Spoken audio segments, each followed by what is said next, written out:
The first time Michael saw the business, he was sitting exactly where he is now, at his kitchen table, past midnight, reviewing financial statements. The numbers looked incredible. Nearly $400,000 in annual earnings. Stable customers. Strong margins. 27 years in business. The seller wanted to retire. Michael had spent 8 months searching for the right acquisition. Now it seemed like he had finally found it. A few months later, he bought the company. 3 months after that, he realized the seller knew something he didn't. Something that wasn't in the financial statements, wasn't in the diligence documents, and wasn't in the purchase agreement. Something that nearly changed the entire outcome of the deal. The business manufactured specialty components for local contractors. Nothing flashy. No revolutionary product. Just a company that had quietly made money for decades. Michael loved businesses like this. Simple businesses. Understandable businesses. Predictable businesses. During the tour, everything seemed right. Employees looked happy. Machines were running. Customers were ordering. Nothing felt forced. Nothing felt staged. Most importantly, Jim seemed calm. Almost too calm. No pressure. No salesmanship. No desperation. Just a seller who appeared completely comfortable letting go. At the time, Michael viewed that as a positive sign. Looking back, he realized it was the first clue.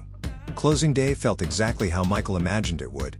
Relief, excitement, pride. After months of diligence, financing, negotiations, and uncertainty, he was finally an owner. Jim agreed to 60 days of transition support. The first few weeks went smoothly, but something felt unusual. Jim always seemed eager to leave. Meetings ended early. Conversations were short. Questions received quick answers. At the time, Michael assumed Jim was simply excited about retirement. Then day 60 arrived, and Jim disappeared. Completely. No calls. No check-ins. Nothing.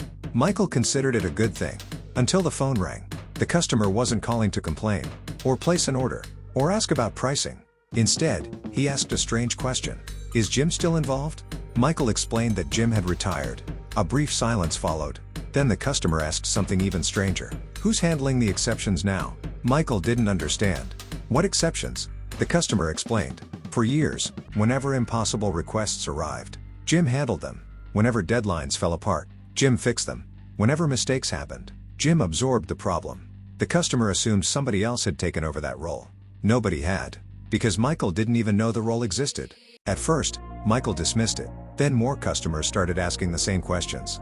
Can you still expedite orders? Can you still handle custom requests? Can you still make exceptions? At first, Michael answered confidently. Of course they could. Why wouldn't they? The business was still operating. The equipment was still running. The employees were still there. But soon he discovered something uncomfortable. Nobody actually knew how many exceptions Jim had been making, because none of them had ever been documented. And for the first time since closing, Michael realized there might be parts of the business he didn't fully understand. The deeper Michael looked, the more he discovered the same pattern. Jim wasn't simply the owner. 27 years of customer trust, relationships, and institutional knowledge existed inside one person's head. And Michael had never valued it, because he couldn't see it. The business wasn't running on systems. It was running on Jim. The realization became impossible to ignore during a production issue. A longtime customer needed an order delivered faster than normal. The operations team explained that the deadline couldn't be met. Michael agreed. The request seemed unreasonable. Then one employee quietly said something. Jim would have found a way. Michael had heard versions of that phrase before, but this time it landed differently. Eventually, Michael realized something important. The employees weren't describing a process. They were describing a person.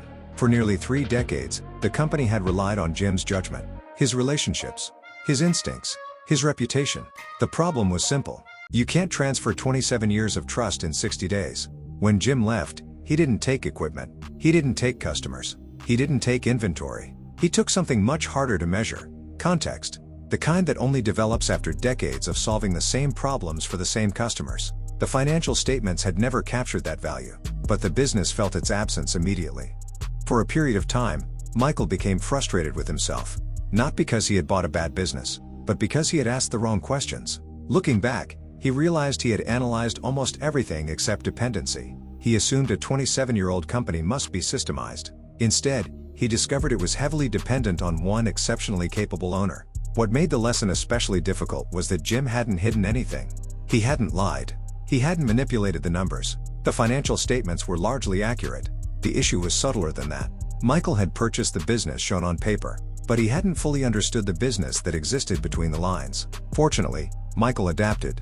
He met customers personally, built new relationships, documented processes, created systems.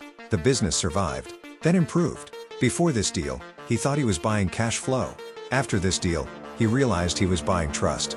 And trust doesn't show up on financial statements. Years later, Michael would still consider the acquisition a success, but he would also call it one of the most valuable lessons of his career. The financial statements told him what the business earned. The diligence reports told him what the business owned. The contracts told him what the business sold, but none of them told him what the seller knew. Sometimes the most important asset in a business is sitting across the table from you during diligence. The challenge is knowing to ask about it. Subscribe to Dealmaker Diaries for real acquisition lessons from real buyer journeys. Because the biggest risks in a deal are often the ones hiding between the numbers.